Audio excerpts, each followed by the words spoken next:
Now you guys get to see me a little more up close and personal now. Alright, so I'm going to go ahead and bend the 3 sides now.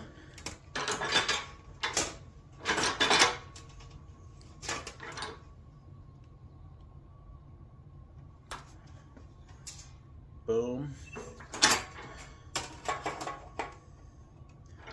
Just bend them at a 90 degrees.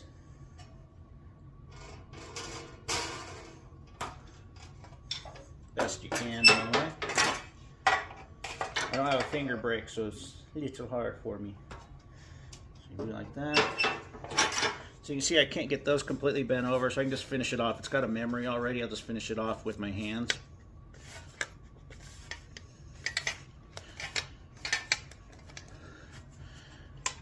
Like so.